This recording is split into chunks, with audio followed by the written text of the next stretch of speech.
Hello there and welcome back to taking a look at the classics. As you can see today we've got the final two 2011 sets to do, and it is the Fire Temple and the Lightning Dragon Battle.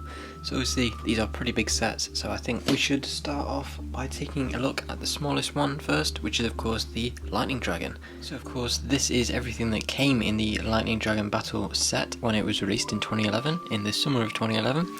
So of course we've got the dragon here, the skull helicopter, and the 4 minifigures. Now Sensei Wu and Cruncher do also come in the Fire Temple, so there we can see those. And in the Fire Temple, Cruncher has got a shuriken and an axe. Wu is exactly the same. But in this set, as you can see, here they are. There's Wu and there is Cruncher. So Cruncher has a golden sword in this one. There's his face and the back of him. And then there you can see Wu, same as the Wu in his spinner. So there is nothing exclusive about this, and it isn't even the cheapest way to get him, but there you can see that. And then his back detailing. So yeah, that is Wu, nothing exclusive, but it was still pretty cool to get another of him. And of course this did also come with a spinner for Cruncher included, so you could put him on there and then you could spin him away. The next minifigure was Fracture. As you can see, he's got a helmet on to pilot the helicopter. He's got the red armour there, like so.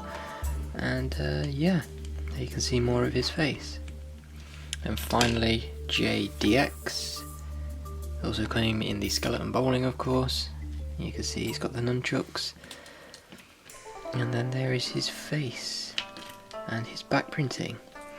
So yeah, those are all the minifigures that came in this set. As we can see in the back there, we've got 2 instruction books. This first one just have that on the back, and then all of the kind of character cards. And the second book, as you can see, again, same graphics on the front. And the back, it's got the 2012 teaser. And here you can see we've got Lego Ninjago in Lego Universe, the Ninjago video game, the Wave 2 spinners, the Wave 2 sets, more of the Wave 2 sets there, all of the weapons, and yeah, that's all that was in the instructions. So we'll start with the helicopter, of course, which was the smallest part of the set. We won't go too deep into it because this is mainly about the dragons. But yeah, you can see it's a helicopter for the skeletons, and what you could do is you could lift this up. You can also open the mouth up, and then you could just sort of sit Fracture in there on the tongue, as you can see. He just slots in like so, and then you could close it up like that. Close the mouth, and then Fracture can fly off. And it does have 2 flick-fire missiles on each side, and they've got these skeleton heads on them, as you can see. So yeah, and of course it's got the landing gear there. These flames shooting out of the back, and it comes with a cage where you could grab Sensei Wu, and you could then take him away and have Jay have to come and rescue him. You can grab him and then hook him on to there, and then you can take him away. And then of course you do also have this that you can bring down, so you can grab the cage from quite low down, like so, and then you could lift it up and away, and then you can of course bring it all the way back up and down, of course. And then we can see on the back of the helicopter we've got this little chainsaw, and those could both spin. But less about the helicopter now. Let's get on to the main attraction of this, which was the Lightning Dragon. This was the biggest dragon at the time of its release, and I believe it was until the Ultra Dragon was released. I'm not sure if it is bigger than that, but this, in terms of the actual set, it's definitely not bigger than the Ultra Dragon. You can see the head there, and of course you could fire off the ball out of its mouth like so. The head was on a ball joint, and you could sit or stand J in this area here. You could take these chains off and put them in his hands. You can see he's got the barrels on the neck there. This was on a ratchet joint that you could turn like so. So that was pretty cool. Lots of articulation there. And then moving to the body, as you can see, the legs were on ball joints, so you could move those. They were pretty short. And the rest of the body, as you can see, is on these ratchet joints as well, so you could really curl this thing up like so. And the other legs there. The tail is also on ratchet joints. It's got that little bit of lightning at the end there. And yeah, you could spin the tail all the way around. You could move the body however you wanted, like so. You can twist it about. And yeah, the main body, as you can see, did have those golden spears on it. And then up there you can see we've got the two flags that you could angle out, like so. And then, as you can see on the wings, we've got these big spears, and you could open up the wings just like the other dragons. And yeah, they were also on these ratchet joints, which, as you can see, could go all the way forwards and backwards, and also up and down. So yeah, lots of articulation in this one. This has probably got the most articulation out of any of the original 4 dragons, which is pretty cool because it is also the biggest one. And of course you can bring out both wings and have them sprawled out like so if you really want to. Yeah, that's basically it for the lightning dragon. And of course the idea with this is you can kind of spin Cruncher and then shoot him like so. I kind of just bounced off, but yeah, you kind of get the idea. You could shoot him, and yeah, while he's spinning away in Spinjitzu, and you could of course save Sensei Wu. Yeah, enough of the lightning dragon. Now let's get to the fire temple. So there it is, the full fire temple, of course. Now as for the instructions, it did include 3 books. So this was the first one, and it just had this advertisement in the back, like so, and this one for the other sets. And the second book didn't have anything, but the third book, as you can see, again the 2012, the different advertisements here, and pretty much everything that was in the Lightning Dragon one, so I'm not going to bother going too in depth with those. So yeah, now of course this was the second way to get Samukai, and also a third way to get Lord Garmadon, but he did also come in a spinner and his Dark Fortress. So yeah, obviously you already saw Wu and Cruncher when I did the Lightning Dragon. So we'll start with taking a look at these figures here. So Lord Garmadon, of course, there is all of his front printing, and he had the classic helmet, and then his weapon was just this staff with lightning on it. So yeah, nothing too special there. Samukai, as we all know, has the 3 golden weapons there, as you can see. The shurikens, the nunchucks, the Scythe of Quakes, and then, as you all know, his mouth does open and close, like so. Yeah, you can see the face there. I'm not going to bother taking the headpiece off because we all know what's under there. And yeah, you can see the details that go on the back of his body. So yeah, that is Samukai, a very good figure, very highly sought after. As for the good guys as well as Wu, we got Kai DX. There you can see his face, and then his back print at the back of him. We also got Nia, who came with these 2 weapons as well. There you can see her print. This was also the third way to get her. And then there you can see her second face. And then lastly we had just a regular Zane. So as you can see, there is his face and front printing, and then nothing on the back. And then, yeah.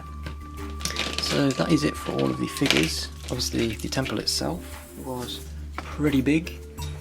So starting here, you can see we've got this at the front, which is the Sword of Fire on its little holder. You can see we've got those windows in the back, which were very good. Nice printing on those, and all the stuff that's in front of it. And again, another window over on this side. You can see kind of the water at the bottom of the temple, like so. As we move up, we can see the roof detailing that's been built. We've got those bits of fire coming off the sides there, the lanterns, more fire there. Those windows with the same print on them as is on the flags of the dragons. And yeah, we can see more stuff around there. You can see the middle of the temple does have the head of the fire dragon in it. And of course, just like the other dragons, you could shoot off a ball of fire. But we'll get to that later when we check out the dragon. And finally, right up at the top, we can see the top of the fire temple with all the details on that roof. And it did also come with these two little add-ons. So the first one here, there we can see everything that is going on with that. We've got the 3 swords, and then we've also got the tree, and it is on water, of course. I'm not going to go too in depth on those. And there is the second one. We've got the little gong there with the handles, and another tree. So they were basically just an inverse of each other. And you can just put them at the side of the temple. Now before we get to the back of the temple, of course, we all know what the main feature with this set is. It's pretty iconic. And so, yeah, I won't waste any more time talking. I'm just going to show you. Of course, what you could do is either pull on the sword or push from beneath. And what that would happen was, boom, the temple would pop out. And that is as far as it will go out. So there you can see we've got the fire dragon there that's just standing on his little podium. So we can take that out like so, and he can fly off. So of course the temple was basically built in 2 halves to allow that feature to work, which was a very good feature. It's probably one of the most unique temples that they've ever made because of that. And yeah, it was also kind of the first temple in a way. So yeah, nice that they managed to get that into it. And now we can check out what's going on in the back here. As we can see, we just got a little weapon stand, some sushi there, fire, and then up top there's not much room to put figures because this is where kind of the wings of the fire dragon and everything will go. So yeah, there isn't really much room to put stuff. But yeah, there is the back of that one as well. And then we just get to the roof, so yeah. And then over here we've got this little training dummy, of course, where you could put some ninja on to fight around. We've got a sword in the back there, and more flames. And then of course, to push the temple back together, you just had to push on those 2 green things there. There's one on that side and there's one on the other side. And you would just literally close the temple up quite simply, like so. And it would lock in place because, as you can see, if we move this down there, you can see we've got this that moves when you move the sword. So when it was up, it would lock everything in, and then when you lifted the sword, it would drop down and allow the elastic bands to pull the sides of the temple out. So yeah, that was a very nice feature. And then we can see the back of this little stand where the fire dragon sits. And yeah, you can see how the 2 halves of the circles line up, and that the fire dragon can put its head straight through, like so. So there we are. Now that we've seen all of that, let's take a look at the fire dragon. And there it is, and as you can see, it's kind of like a beefed up version of the ice dragon. So they kind of improved on the original design of these Ninjago dragons.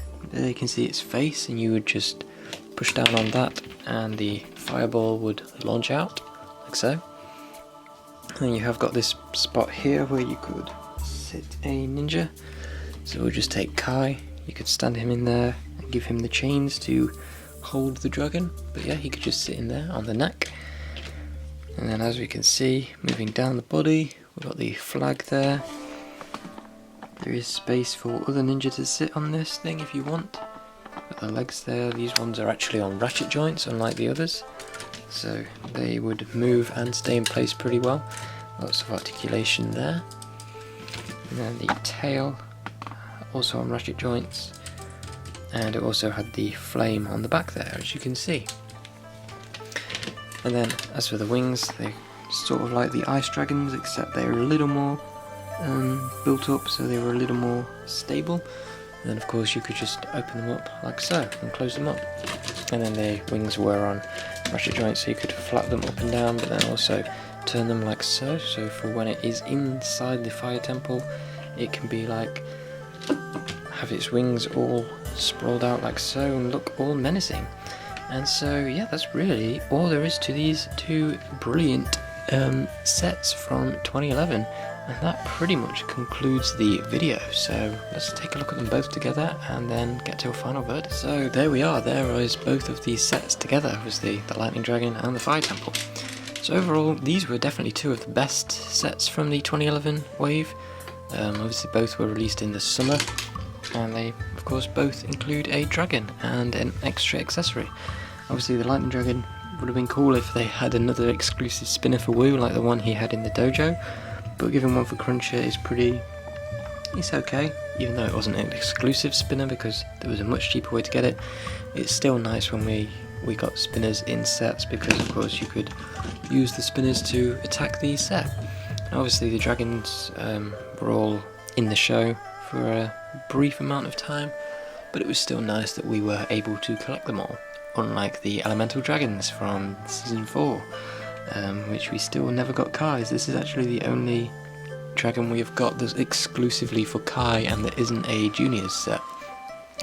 So yeah, but as you can see, the Fire Temple itself was a great set, and obviously it had that unique play feature built into it, which is not really something you get these days with temple sets. So that is pretty unique in itself. And they did come with good minifigures, not many of them exclusive. In fact, I think none of them were exclusive. But still, it's a good selection. Obviously the Fire Temple was the first ever set to include all 4 golden weapons, as it had the Samukai, had 3 of them, and then we had the highly sought after Sword of Fire. But yeah, that's really all I have to say about these two sets. They were great sets back in the day, and if you did manage to pick them up, then consider yourself lucky, because yeah, these have definitely held up over time. And yeah, that's really all I have to say about this. So now we are going to be moving on to 2012 sets, and I will see you then.